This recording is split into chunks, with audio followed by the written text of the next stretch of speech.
Welcome to Movies in a Nutshell. My name is Ro. I told you I'd be back. This week we're going to talk about 28 Weeks Later. But before we do that, hit that like button. Be sure to subscribe. Now buckle up because we're going to get into it.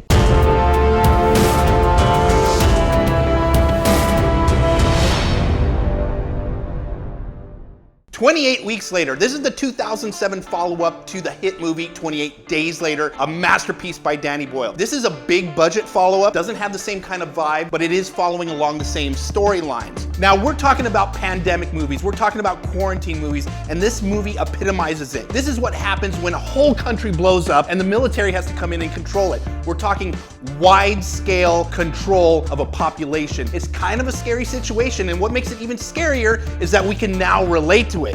Weird. Now, if you're talking about life in the US today, we have infected running around all over town and we're all scared of them.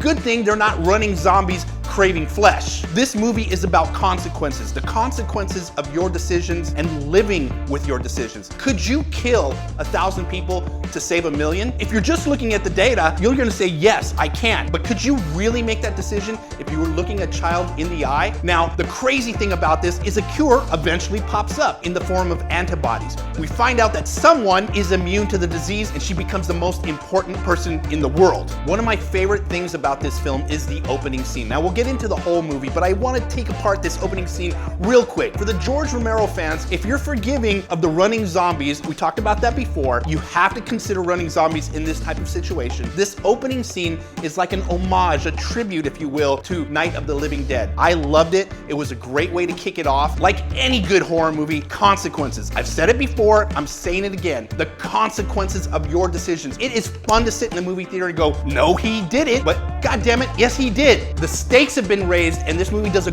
great job of exploring the human condition in extreme situations. My biggest beef with this movie is the fact that it is called 28 Weeks Later. Comparing it to a movie like 28 Days Later just makes it unfair. Putting it in the same franchise makes it unfair. That movie, like I said before, was cutting edge. It changed the game for independent film, but this movie was kind of typical and followed predictable plot points. When I say predictable, there are some cheesy jump scares, which is fine. It's not the greatest thing you want in a horror movie, but it still plays to the audience. The other thing that kind of was weird was that Jeremy Renner came in as the all-American hero, #America, came in to save the day. Now, one of the things I really liked about this movie is the way they paced it and the way they moved into different types of genres. They took from action films, they took from horror films. In the third act, it has a very found footage-ish type of feel, much like the first movie. I really enjoyed that part of it. So there was a lot of creativity that went into this film. As predictable as it might have been at times, it still carried the spirit of the original film. But the standout in this film is the acting. Robert Carlyle knocks it out of the park. You hate him in this movie in a good way, in a fun way. Jeremy Renner, he plays the way Jeremy Renner plays best. He's that tough guy. Solid performance. Byrne, phenomenal actress with another great performance. I hate using the word gritty, but her performance was gritty. It was tough, it was frightening, it was believable. Fucking Zach shows up and always fucks up every production. Quiet, fucker!